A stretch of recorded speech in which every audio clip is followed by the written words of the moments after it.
All right. We are live. We're actually live now. We are here to talk about Great Woods. I'm RJ. I'm with Jonathan, Brian, and Megan. Megan showed up first. That's why she's in the upper left. Good job, Megan.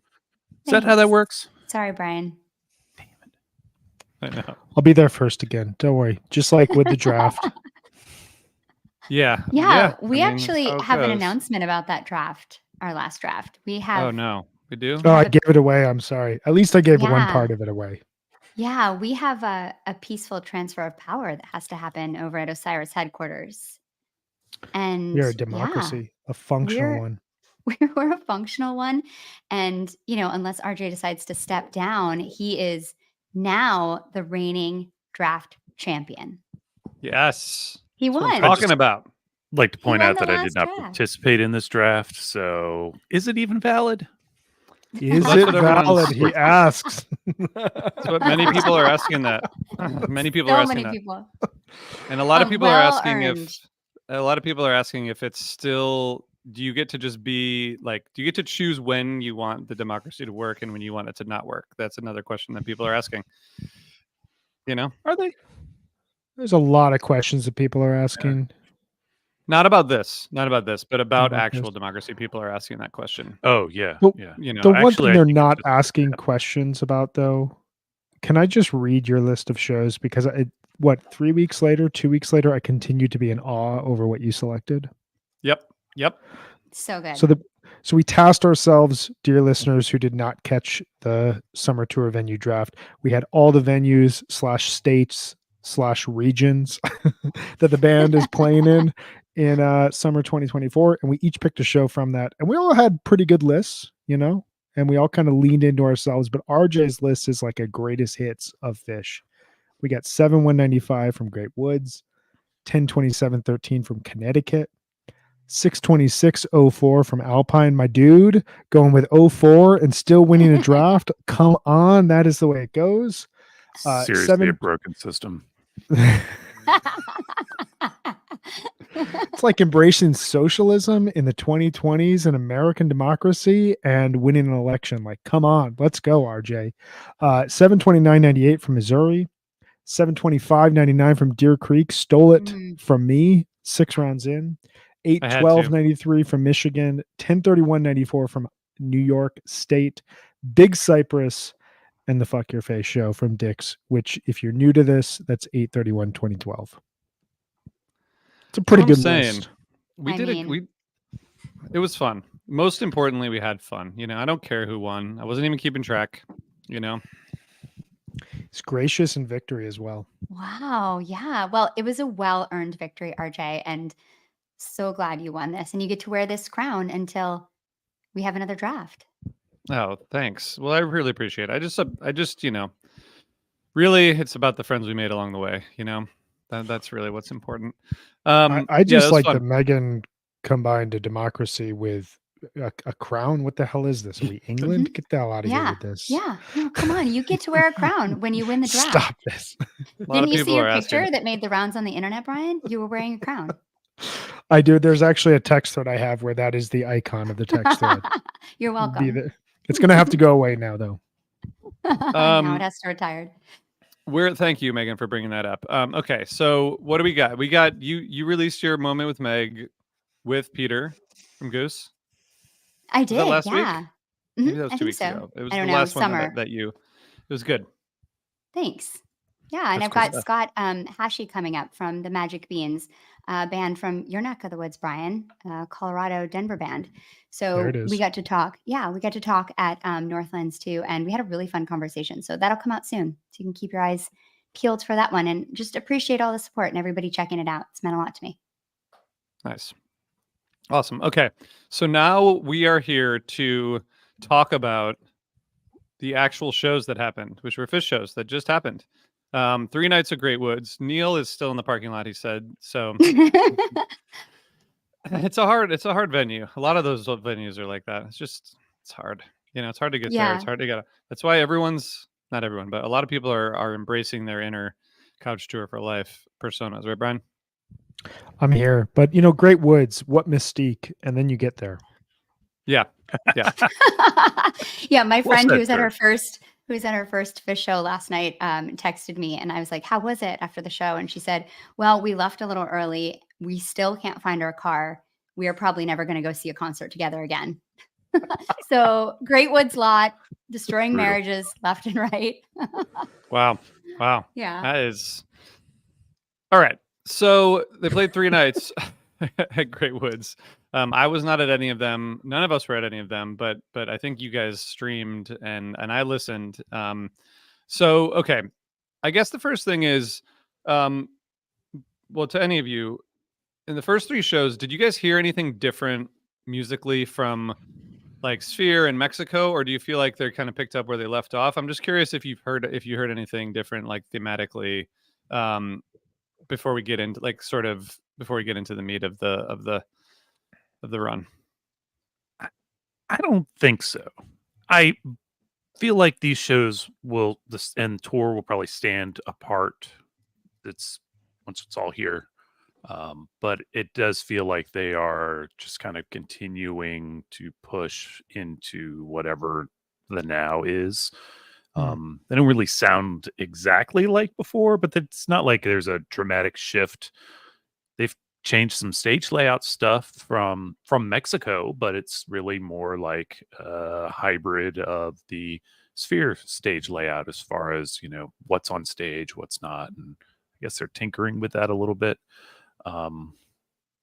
Yeah, but sonically, sounds like 2024 Fish, and so give me that.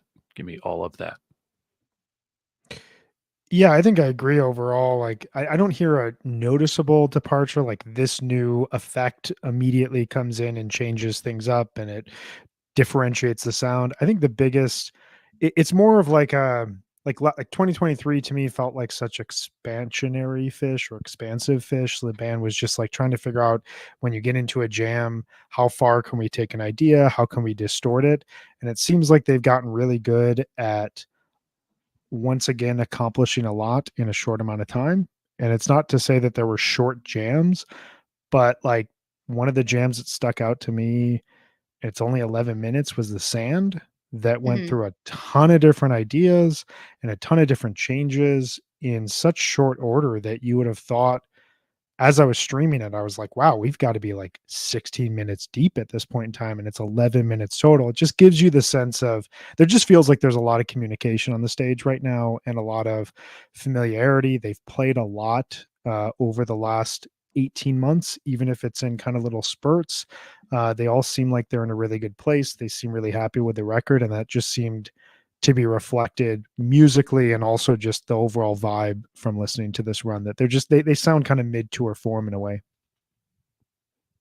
Yeah, I agree. I feel like Fish is just on their game right now. Like, whether they're playing on a beach in Mexico, or they're playing in the Sphere with like new technology and a different stage setup, or they're playing in a classic old school shed and summer tour, they sound so connected. I agree with what you were saying, Brian, and super agile. And yeah, finding those spots to connect really quickly. I also thought their shows, similar to Mexico and the Sphere, had excellent flow. I think that's something, looking back at my notes from the Sphere and Mexico, the shows just, the set list seemed to flow really well. And I think that continued on here. You had some sets, particularly on night 3 and night 1, that were just really, really well crafted. And that's exciting to see.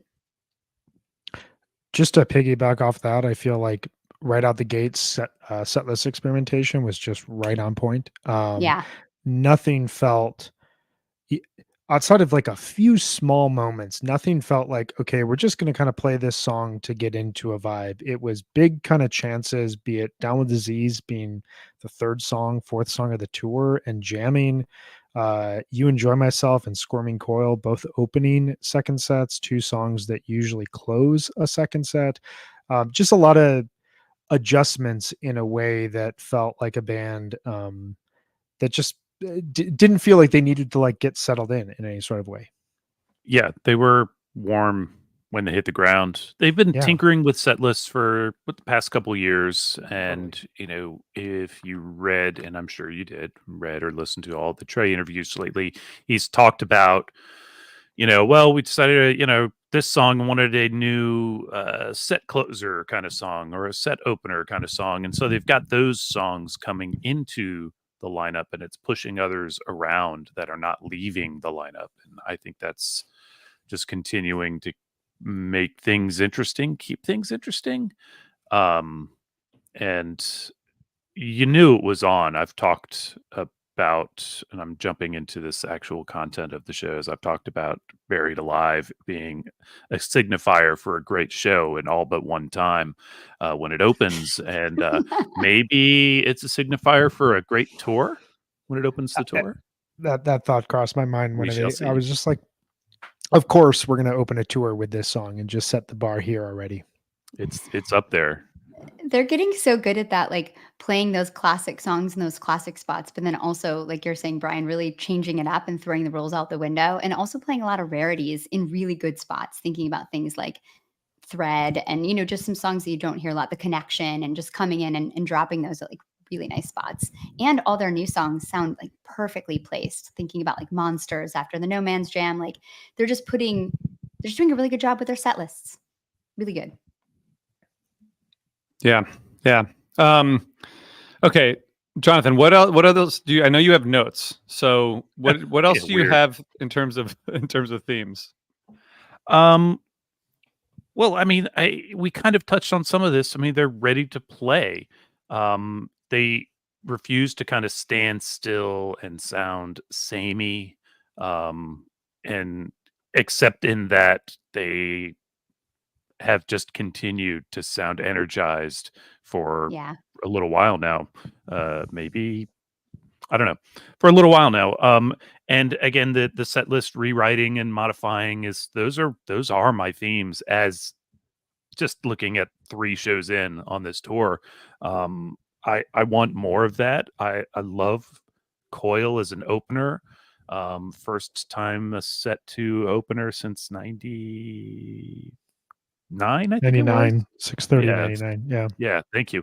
And then the only thing I need is for them to do that and like produce big results by taking David Bowie out of the encore closer slot and drop it into the number 2 slot in set 2. If any song needs to move to early set 2, it's David Bowie. Like what is, are we just messing around with us? Is like, what is going on? I think so. At this point. I mean, it is what it is. I had actually told myself I was done complaining about that. Until it happened again. But here we are. Why are we even doing this song anymore? I mean, just when it came out second fun. In that encore, I was like, oh, even in the encore when they played it, it's fun, it's cool.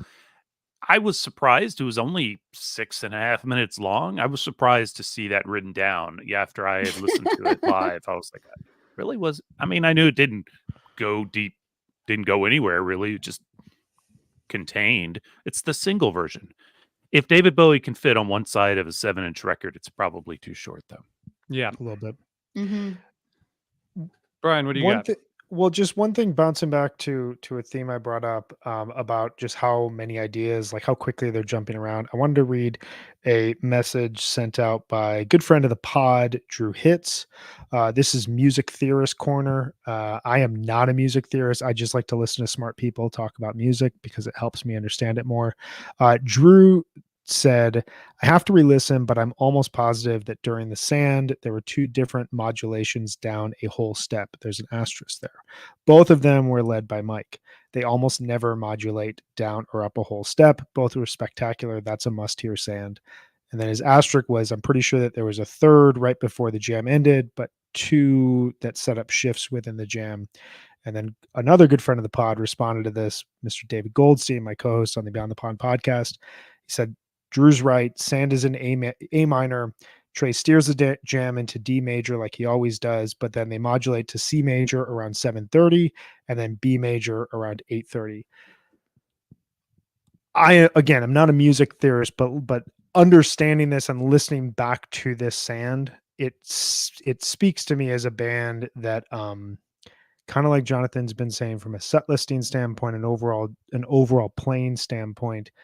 If you think about the last year and change in Phish, they've played a really quality spring tour with deep, long jamming, a MSG residency that they seem to feel really comfortable in. They brought back Gamehenge. They played this excellent run in Mexico. They were the second band to play at Sphere, and probably the one that has utilized the toys in that venue in ways that no other bands have, and in ways that have inspired them and made them think deeper. Trey is on this mini promotional tour talking about how incredible Fish is and being kind of lauded in a way in the press that he hasn't in recent years. Like, they just feel and sound really good. And it just seems important to me that within an 11-minute jam, they're doing things that really smart listeners who've listened to this band for 30 plus years are hearing that they've never heard before. Like, that is kind of another step forward for this band in ways that I don't know, it portends really good things. So I just wanted to shout out Drew and highlight that. I can briefly concur on the sand. I was re-listening with that note in mind because I saw Drew's post and I was jamming along to it. Nobody ever wants to hear me do it, but it's a lot of fun when I do it as a focused listening and Totally. could follow those modulations. It was stunning. And then, how was that only 11 and a half minutes long? Yeah. So, well, and Jordan, who's watching, asked about the Fallon and Tiny Desk. You touched on this a little bit, Brian, but in terms of the promo, I sent a message to the publicist who works for Fish and was like, "This is an incredible push these past like 4 weeks. They basically did everything.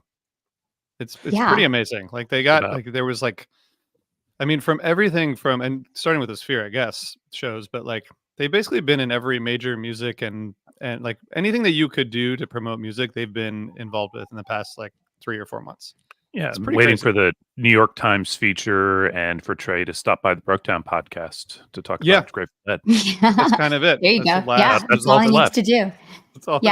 It's funny. My mom called me and was like, "I just wanted to let you know that I really love that song Evolve, and your dad and I just bought the vinyl." And I was like, "Okay, well."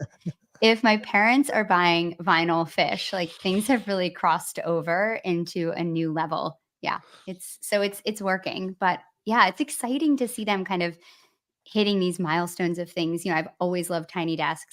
That's a way that I find new music. And it's such a huge part of my life. I'm a big NPR nerd, and seeing them there was so special. And seeing them just like be themselves, and Trey put on leg warmers on his fingers and jump on a mini trampoline was just so like heartwarming and just made me feel so good about life and like hopeful. It was like that teamed up with like the Kamala news, like, forget it, like things are actually going to be okay. Maybe, like, made me feel good. Also got to see Trey at Wolf Trap with the orchestra just a couple weeks ago, by the way. That was super rad. And so he's everywhere and doing everything, and they're having quite a moment. Including being very open about a lot of stuff, like the Marin interview and some other interviews. He's like speaking his mind a little more, but seems to be just having a blast doing it. Thanks, Jordan. Yeah. Trey can sit down in a moment with Meg anytime. I won't take much of his time, just a moment. That's the whole idea. The whole idea. So what do you guys think? So, okay, first of all, I'm not gonna try to bullshit this our audience that has been listening to us for 11 years, and I'll just tell you guys that I've not listened to Sunday Night Set 2 yet. So, I'm kind of out. You should have skipped everything else. Yeah, for real. I know. I think we should do a live listen along. Yeah, right now. I got some time. Just press play and we'll just talk our way through it. It'll be like Mystery Science Theater 3000. Ryan made me do that one time for Snarky Puppy, and it was fascinating and really interesting. So I would love to do that with you, RJ. What do you guys? What are some of your highlights from the first 3 shows? Should we go show by show, or just like go like highlights? 1 or 2 highlights per show, or like, so we're not all out of order? Yeah, I think that's a good call. Yeah, I've got mine in order. Because we'll probably all agree on some of them, and we can express our concurrences. But why don't you go first with your 719, and then we'll jump around. All right, this one might or might not surprise you, but 719, I really have 2, but I will honorable mention that like little like minute and a half blues jam in Character Zero is really cool. Oh, yeah. Like you just know, right? There's just and again, that's an excellent example of placement. That's a set closer song thrown early, and who knows what can happen. Great, but Stash is like my first big highlight of the tour. It's a perfect little stash. It doesn't, it's not a 25-minute deep jam, but it gets good and weird. It stays tight, and it has this absolutely effortless reentry that is just so pleasing to the ear. If you like this song at all, this is a great version to dig into. And it is not one that would chase my wife out of the room because it's full of too much dissonance and weirdness for too long. God, I love this one. That comes later in the show. Right. And I will touch on it, but I'm going to let you guys say more about it when I say Ghost. I really love this Ghost. It gets out there. Weird is a word I apply to a lot of this run and hopefully a lot of this tour. Ghost has just got that deep, weird goodness. And I'm going to bet at least one of you wants to talk about that some more. I absolutely love this Ghost. Yeah. I think I like the Ghost paired with the light too, though, because the Ghost has like that, it's kind of like trilling and climbing. I don't know if this happens to you, but now because of the sphere, sometimes when I'm listening to this stuff, I picture visuals in my head that would be going on at the sphere. And for this one, I kept picturing like Ivy that was like climbing and like overtaking things.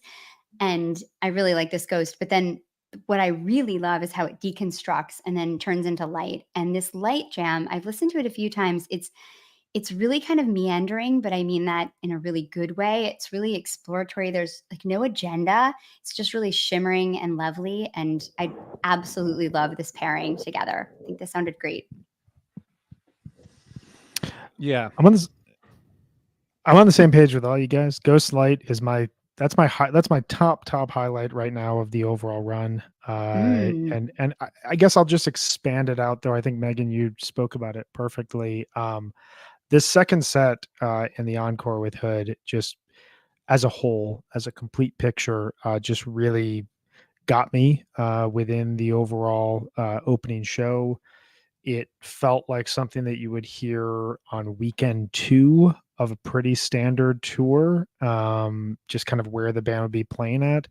You come out of Light and you have these two relatively new songs, Pillow Jets and Sea of Stars, that work in this very strange both reset and ballad standpoint, but also both of them can jam. And that's a very new space for Fish, where it's not just, okay, here's Life Boy, here's Waiting in the Velvet Sea.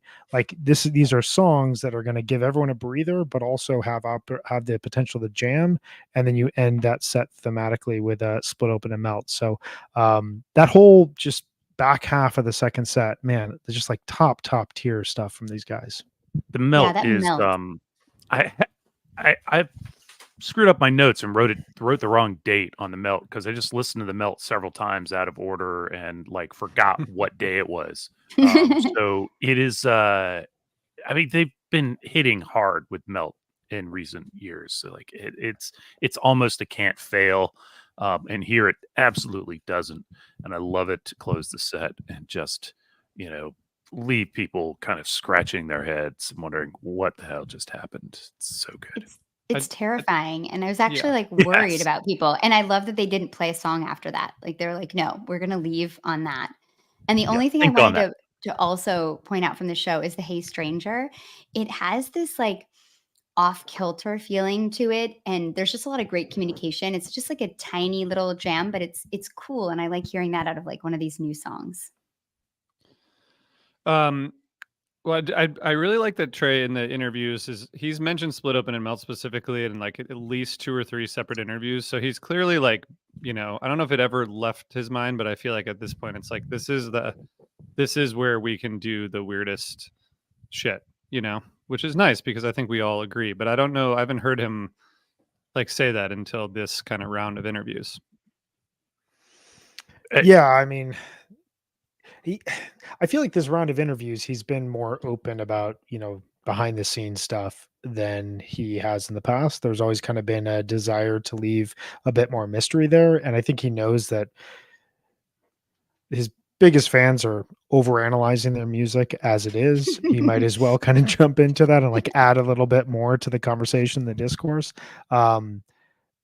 Just speaking on the Split Open and Melt, like it kind of, it was a broader theme for me in the overall run. Like I felt like there were less over synthesizers and keyboard effects and more, let's let Trey just get out there and drone on his guitar. There was some pretty powerful mic stuff going on below the surface. It had just like a different flavor to the Split Open and Melt approach than say like the Dick's version from last year. Or, it reminded me almost of the Hollywood Bowl one, where it was a bit more guitar focused in a way that just felt like Trey playing around with volume pedals and distortion pedals and just like kind of going wild. And I liked that. It was cool to hear that within a noise Space Jam, they can do something different. Like there's different tones to that. I just want to say that out of the last 16 times they played Split Open and Melt, only 3 of them have not been a closer or encore. Right. So I think they're just doing that. Exception to the variant on that. It lives here right now. It's just like where it is. Because like you said, Meg, it's a great way to just like leave everybody. Mic drop. Yeah. 2 of those happened in the first set on the West Coast. I don't know where the third one was, but that's some weird stuff when you get that kind of Split Open and Melt midway through a first set. Yeah. Come on. Yeah. So weird. Yeah, they're doing weird shit. I love it. One was third set MSG. Thank you. Good call. Which had the offstage chorus with it, which was a pretty cool. Was that the Gamehenge? Was that the is Split Open and Melt part of Gamehenge? Yeah. that was cool. That was really cool. It's really fun. Yeah. Cool. Okay, just adds to the head scratching, honestly. I know. I forgot about that. Actually, that's so great. They're so silly. I just wanted to re-emphasize what you said, Jonathan, about the character Zero. That little like it was like a sound check jam or something. It just felt very like so open, straight out of the gate. You know, no nerves. I don't think. I feel like they were just like they're just so comfortable right now. You know, Verity Live just played with its own kind of bluesy kind of vibe and rolled quite nicely. I think they were just, ready to kind of hang with it a little further. And so we're going to play Character Zero, which is, again, harping on the set listing. I was listening to it yesterday while I was driving, and I'm just thinking about how it's in 1997 or so, when this song was so commonly played that people got annoyed with it because it was constantly ending the set or ending the show. The reality is, for every tour head or whatever that was annoyed with Character Zero, there were several thousand other people who were going, fuck yeah, because it rips. But when you do it in the number 2 slot of the show, nobody's sick of it there. Nobody's like, oh, it's inevitably the end of the set. Let me run to my car or whatever. None of that. It's early and everybody can get pumped too. So it's a good way to turn the purpose of a song on its head. So, okay. Into that. Saturday, second night, we got some other stuff happening. We had the Fish debut of Human Nature, not the Michael Jackson song from Thriller, but a new like song, but other stuff too. Jonathan, what do you got? It's for night only 2? Human Nature. Well, that's what I'm saying. I'm gonna not have Sand on my highlight list, even though I think it's good. For me, my highlights are really things like No Men in No Man's Land, which gets out there and really weird, like as everything I like here, and then the beautiful jam that's in the Chalk Dust Torture to wrap up set 2. Mm-hmm. Like, what? It's a 14-minute Chalk Dust, and it's gorgeous. Like, it is, like, it's up there. It is way worth anybody's time. But No Men that gets into that really dark, chunky, weird space again. Which yields beautifully into Monsters. I think that plays really nicely after that kind of terrifying music.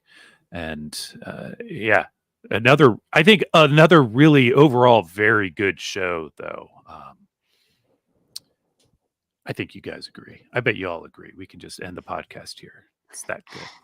I mean, I thought the first night was so strong. This one felt a little bit more just like a kind of like a classic summer tour show. Like good show, some really strong moments, but I felt like it wasn't as good as night 1 and night 3.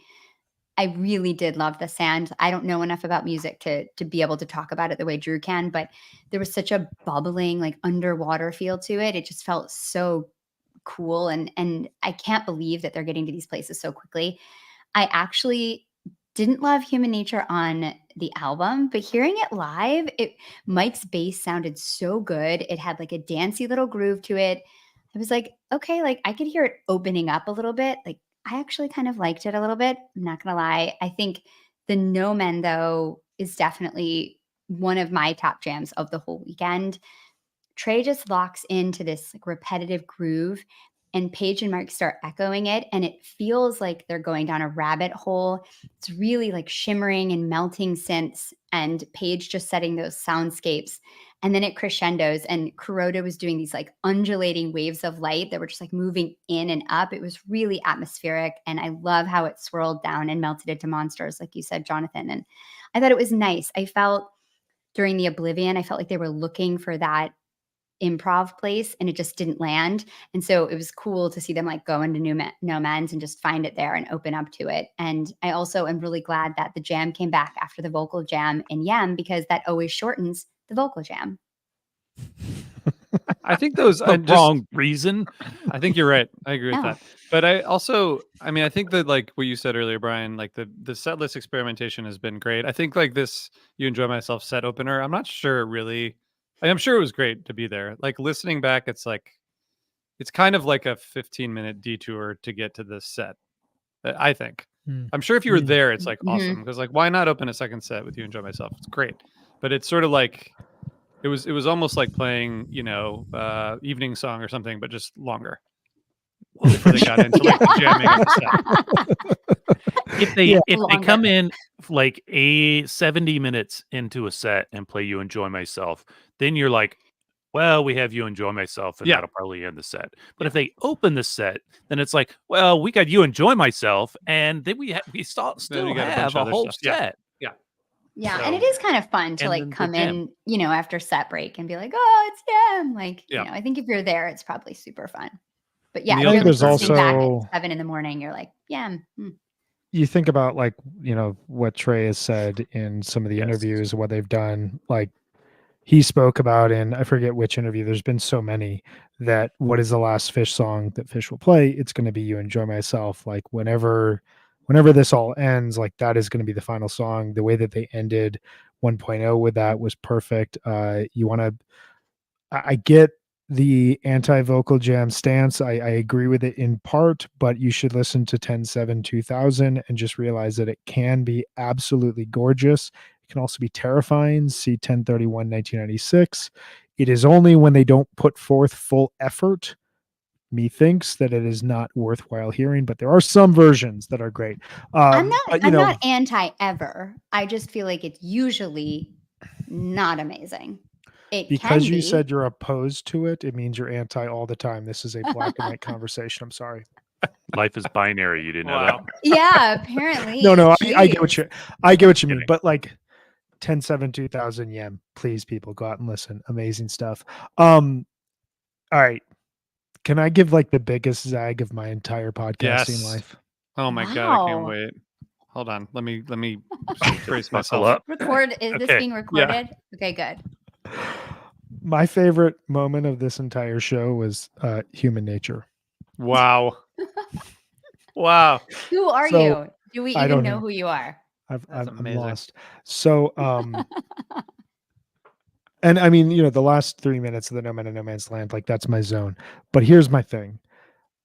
I have been pretty outspoken against the way that Mike Gordon writes songs. I find sometimes he decides, here are 8 different songs and we're going to turn them into one, and you're going to just be force fed like 16 different styles of music in 4 minutes, and then it's not going to go anywhere. And ever since Mole came about, it seems like him and Trey are starting to figure out a way to work within the confines of what Mike does from a songwriting standpoint and how to expand that, how to jam that.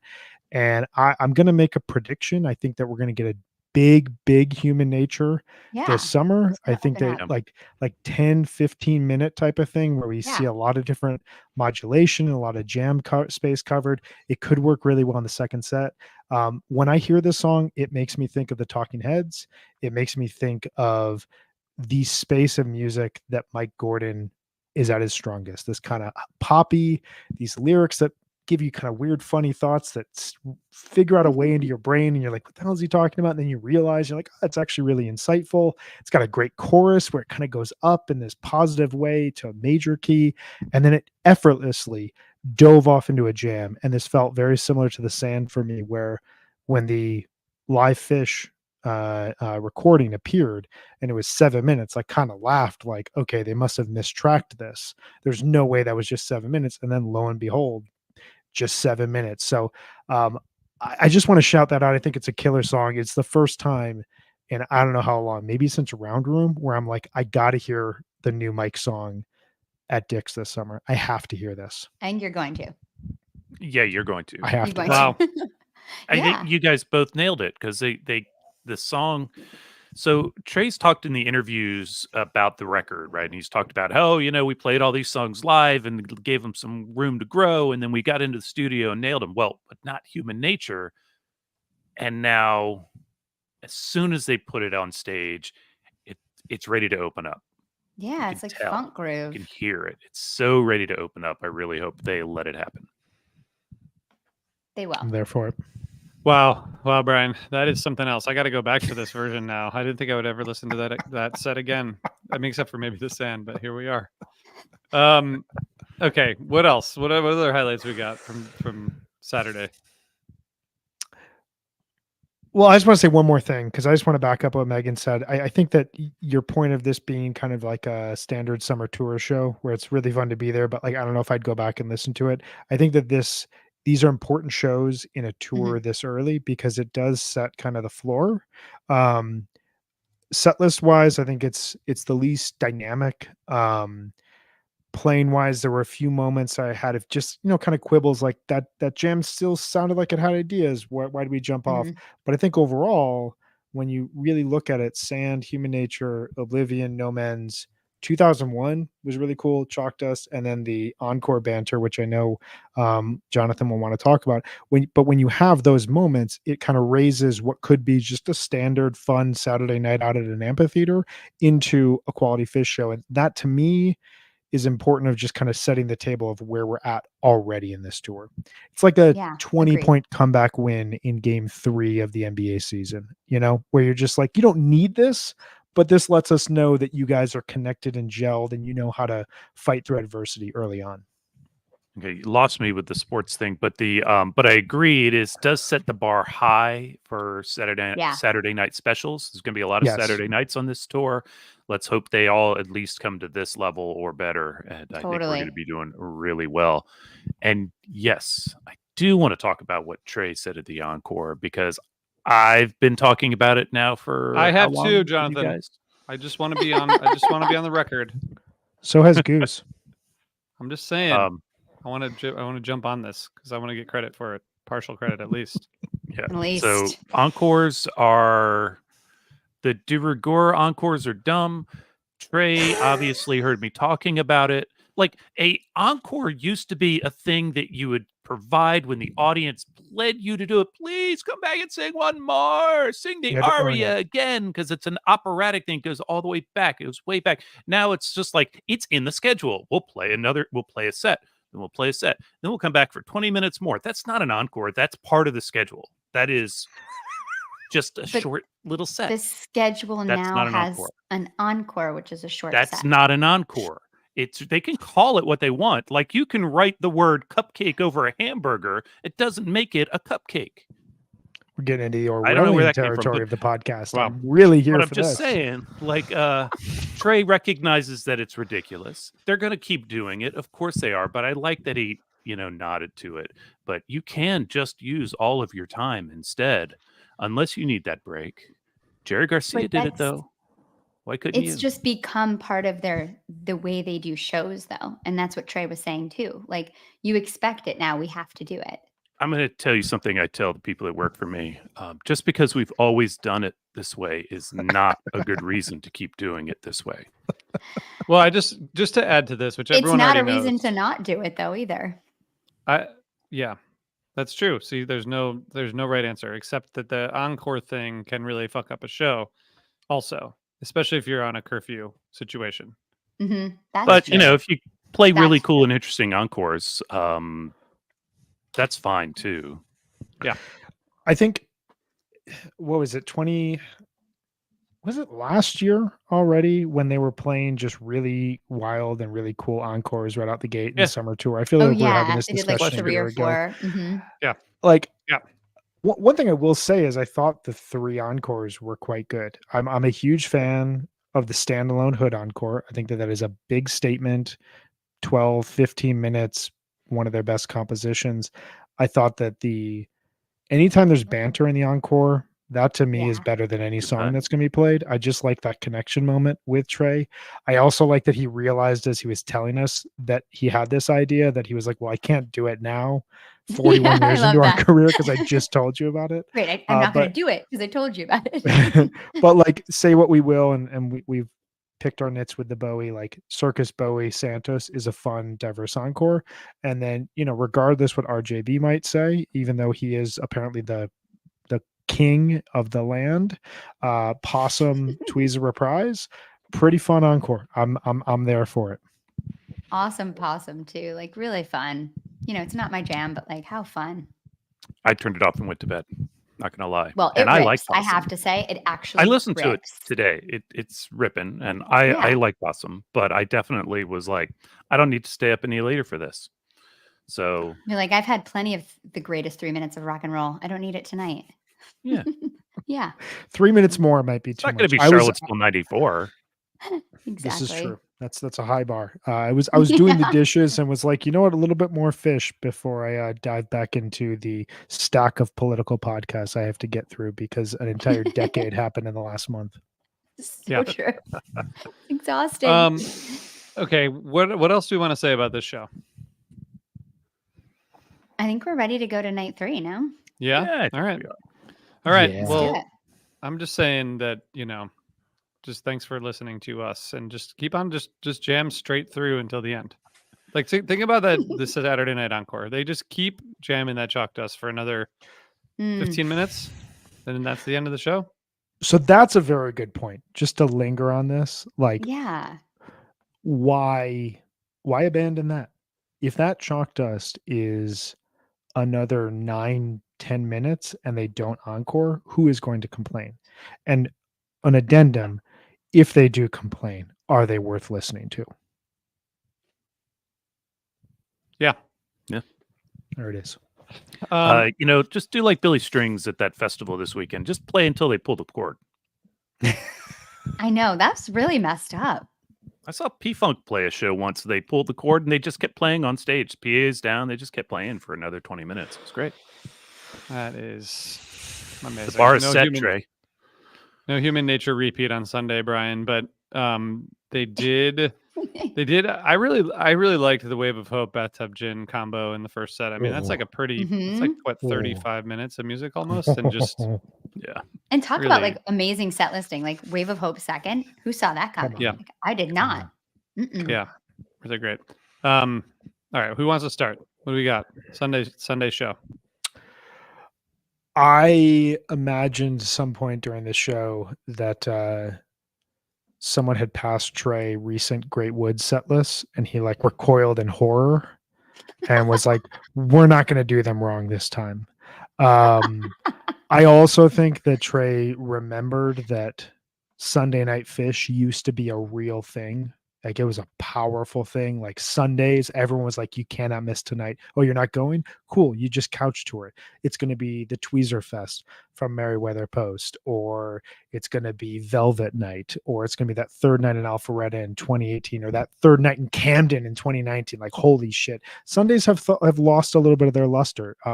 Other aspects of the Fish experience over the last 3 years have risen up and been huge, but this felt like a true Sunday show in the way that we used to celebrate Sunday nights during Fish Tour in 3.0.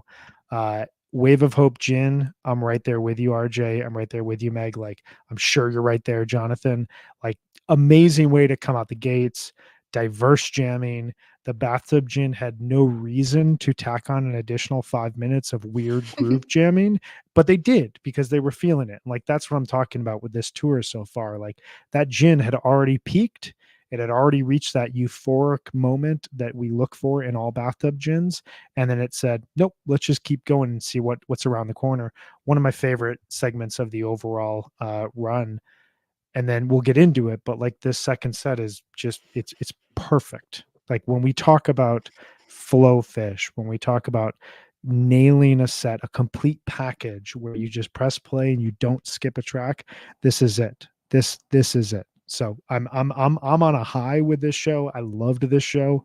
I'm gonna yield the table, yield the floor, I should say, so that someone else can gush. Yeah, perfect set two. I thought set one was great too. I thought the whole show had just incredible flow, but this set two, opening up with Coil, is just such a badass move, and has been so long since they've done it, and just coming out and playing that song in the summer. I love this song when I hear it on summer tour. And the tweezer's great. It's like 21 minutes. Trey is just doing gorgeous soloing throughout this, kind of like similar to what you were saying earlier, Brian. There's just Trey is really up front. Sounds so great. There's a really great thematic shift, and this tweezer gets like bright and hopeful at the end. But my favorite jam of the whole weekend is this Sense and Subtle Sounds. It is so pretty. It has this really interesting emotional crescendo, really pretty peaks, and Trey's doing that really great sustain. And then there's this floating section after. And I am such a fan of those quiet moments, like after a big swell. I love that. And this one's really interesting. It almost has like bird-like sounds to it, and it just swirling and like space noises. And it lands kind of perfectly in twist. And the twist and cross-eyed are both completely inspired. Cross-eyed totally gets out there and like, yes, this is exactly what you want to hear towards the end of this kind of a set, is like, this is how you do fourth quarter, is you play like a cross-eyed that just fucking slays. And Fishman's like yelling, still waiting at the end, like kind of like moaning it. That's so good. And then you end with like a perfect slave. I thought this set was like, and I've listened to this Sense a few times. It really, I don't know. It's just, to me, it just sounds like, it doesn't sound like your typical Bliss jam. It's not. It's a good, like, beautiful, sometimes weird jam. Like, I'm gonna leave the comments on the first set stuff. You guys have said it enough, so I'm not gonna. I just agree with what you said.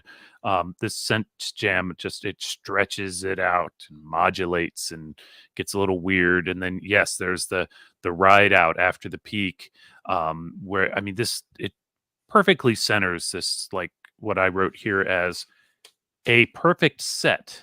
So it really is like It is. The twist has some great bits to it too.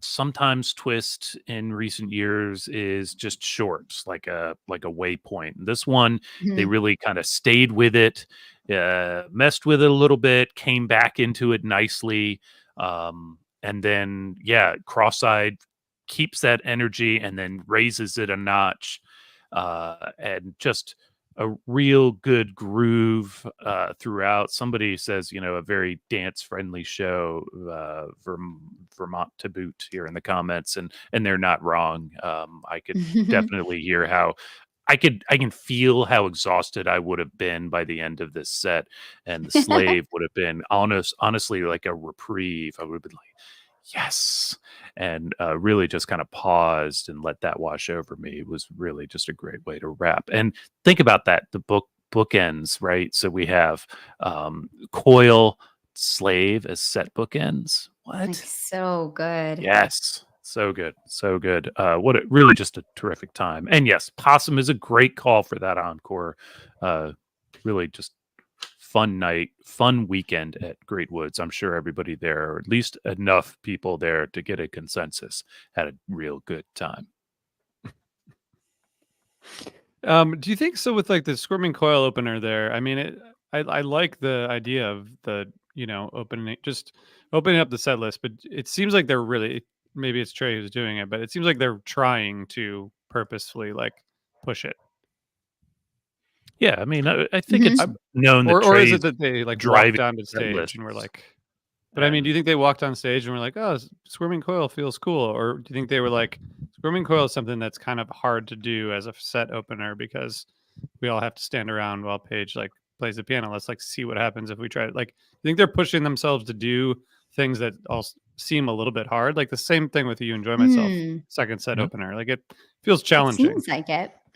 Just mess with the energy a little bit. Yeah. Somebody, I shared this with you guys, and I don't remember the date, but it was in '93 was the last time they did Coil Tweezer. By the way, what? So yeah. I mean, I feel like one thing that has always been a hallmark of this band is if something's working, they try to kind of mess around with it and see what else is there. And if there's a way that they play it and it doesn't totally work, maybe they don't return to it. But if it does, it just leads to new ideas and a new perspective on their music. And it's cool that they're going back to these old classics, that they're not, like we have so many new songs that are stepping in and filling huge shoes, but that we're not just saying Squirming Coil is only the set closer or an encore, or You Enjoy Myself is only the set closer. Character Zero, these songs like Down with Disease, a jamming Down with Disease did not just have to kick off the second set. These songs can kind of be thrown in various places, and it allows you as the listener to hear them in a new way, and it allows them as the band to kind of play them in a new way. One just quick additional point, you guys were mentioning that Cross-Eyed. To me, one of the things that really just separates a good show from a great show is when you get late second set jamming and you get the band not just playing a song and not just playing a rock song, but seeing is there something else in there. And there's a moment around 8.5 minutes in this Cross-Eyed where they could very easily bring it around to the Still Waiting, and it's just a tight version that rocked. It was great to hear. It was cool set list wise. Maybe they play something else and then Slave. Instead, they push it for another 6 minutes and fade it into Slave. And just having that lingering creativity this late in the show, this is the point when everything's already been secured. You've played a great show. There's nothing else you need to do. Let's play some old reliables, if you will, and walk off the stage and head to Connecticut. But they just had something more to say. And again, similar to what I was saying about Saturday night, like these are the little things that just have me excited going forward. 100%. Still nailed the 83, 84 minutes sets on that. Oh, night. Yeah. Oh, yeah. So what do you guys think happens next? So Megan's going to Mohegan tomorrow, right? Yeah, I can't believe it. Yeah, I haven't seen them since 12:30. I'm so excited. And this is not really a big deal in this community, but for me it is. This is my 75th show tomorrow. And I know that number is not big or impressive, but it's meaningful to me. It's been 30 years and 30 years this year that I first started seeing Phish, and averaging that out, that means I've seen them like a few times every year since then. And it's just thinking that it's such an important part of my life still is so cool. And I love reflecting on who I was when I was 17 and thinking about that now. So yeah, I'm excited. I mean, the only thing that's kind of a bummer is when they play a show like as good as last night's the night before, you have to go see them, but it'll be fine. They'll be great. I'll have fun. Yeah. So great. Plenty more great songs that they haven't played yet that will make for really good shows, I'm sure. Yeah, I can't wait. I think that's what's ahead. I think that Phish is playing with great energy, and I expect it to continue. Yeah. Same. When I see Phish in Grand Rapids in a couple of weeks, it's going to be a year to the days, or a year and 1 day since I last saw Phish, which it's probably like the longest that I've gone. Wow.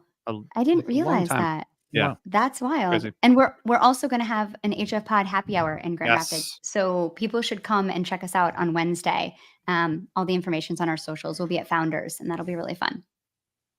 Yep. I might bring my kids. Cool. Yeah, you should. You should totally bring them. That'd be great. I want to hear their opinions on how the tour is going so far. Yeah, so. They'll have things to say for sure. They might not be about Phish, but they will definitely be able to tell you stuff. So Brian, we all feel pretty good.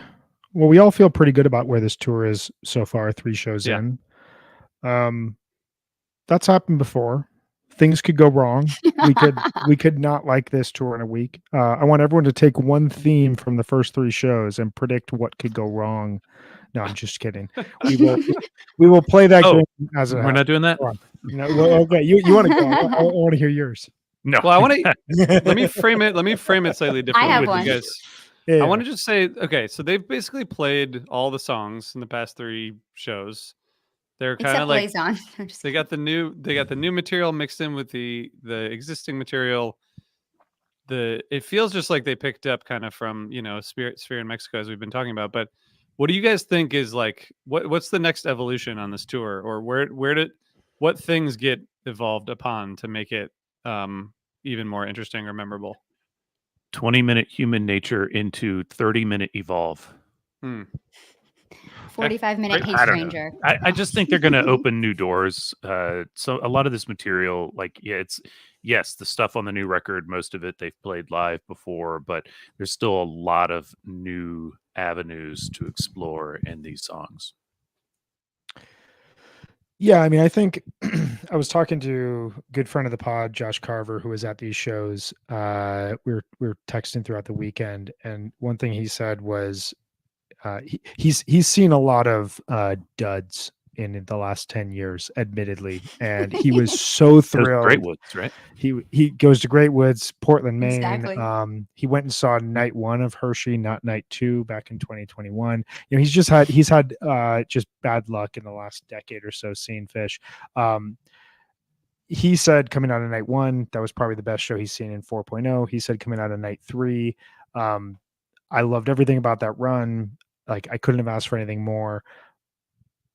But if these shows are forgotten in 3 weeks, it means we're in a really good place. And I think that we've talked about it here. Like, the bar is set really high where interesting set listing is happening that throws you off, that doesn't feel predictable. They're really easily jumping into jamming spaces, very quickly coming up with new ideas. I think that, like with any tour and like with where the band has been at their best since coming back after COVID, the next evolutionary step will be when they figure out what to do with one of these songs when they get beyond that kind of 20-25 minute marker and they start to find new sounds and new ideas, and then those kind of repeat themselves a couple shows down the way. I think that idea of being kind of a regularity within Phish is not out of the realm of possibility now, because we've seen it for the last 4 years. So where they're at now is kind of a higher place to start than most recent tours, sans maybe fall 2021. And so that's exciting. Who knows what will actually happen, but it's fun to see them sounding so good and so just like full of ideas right out the gates. I agree, especially since thinking about the last few runs that they've had that have been so good. They've all been pretty short. You think about the Sphere in Mexico and New Year's. So like, this is the first time they're going to do like a big tour with this kind of energy and this kind of connectiveness. So sky's the limit. Plus they have a festival at the end of it. Like, which whatever is we're thinking. So motivating. Mm-hmm. Yeah. That it tends to be, they are working towards something that will be like a Sphere level art project, that they've done a lot of those over the last couple of years and they've done them really well. Yeah, I mean, it's 22 shows. Don't check my math because math is for computers, but 22 shows. And then there's Dick's after that, which is, all the leftover slop for Brian. But plus a rain delay. And a rain delay. But yeah, the bar is high. They're off and running. I just think I would be interested to see the count on plus 20-minute jams. I know we did a poll here amongst ourselves last summer. I'm not saying we have to do that now. I just think that I wonder if it's really going to go that big, or if they're going to find new pockets in less time. Well, and to that point, one thing that is exciting is the second set from Sunday and the second set from Friday. Not aside from the tweezer, nothing else reached over 20 minutes, but like those are all press play and walk away. And I'm fine trading 20 minutes for that type of focused improv. I just think with how much extended jamming we've seen over the last year, we're just going to continue seeing that. Yeah, seems likely. Cool. This is exciting. Well, everybody just feels good, man. Everybody feels good. Yeah. Before we go I just wanted to give a little plug because there's a newish episode of Beyond the Pond out and it's awesome. Thank you. If people haven't checked it out, talking about the 5 waves of jam bands. I learned so much and I thought it was really cool. And, love hearing Dave and Brian get into it. Always learn so much. So check it out if people haven't. Thank you, Meg. We also dive into our favorite albums of the year so far, which, my God, outside of the jam band world, it has been a really, really cool year of music. Lots of awesome stuff that I've been digging a lot of. So much good music this year. Yeah. I mean, there's one thing I don't doubt, and it's that the 3 of you guys have a lot of thoughts about music that's come out recently. Wow. It's true. It's true. It's true. We'll talk more about it. Got my note right here, it's second monitor. I'm looking right at it. Every time I go to look at my note, which I keep all of my to-do things for work, there's a little dot there. And I know Brian's made an edit to his top music. And now guess what? Now I get one from Megan too. So I know. How lucky are you? I feel very grateful. Well, I won't do that to you, RJ, but maybe Broke Down Pod will come back before too long and you can learn about it there. Please let me know. But when Brian moves something from, number 46 to number 37, you know that there's something happened there. Something big going on up here. All right. So I think our schedule is that we'll be back next Monday for a recap of Mohegan and what happens after Mohegan? Alpine Valley. Alpine Redemption. The redemption run. Jeez. Okay. I'm not there so they can play a good show. So I guess we're gonna recap. We're gonna recap 5 shows next Monday: the 2 Mohegan shows and the Alpine shows. Speed round. Following Monday, I think we'll recap 2 St. Louis and 3 Deer Creeks, and then I think we'll do Van Andel and Bethel, and then after that we'll do Mondegreen. It's crazy. Mm-hmm. We got a lot of listening. We got a lot of listening to do. But anything else, guys? Can't wait. No, just keep this going, Fish. Feeling good right now. Keep it going. Yeah, keep going. If you see me out there, come say hi. Yep, always say hi. You won't see Brian or Jonathan, or you might see me, but you'll definitely see Megan. Say hi to Megan and Mohegan. All right, guys. Thanks, Brian. Thanks, Jonathan. Thanks, Megan. Bye, y'all. Bye, everybody.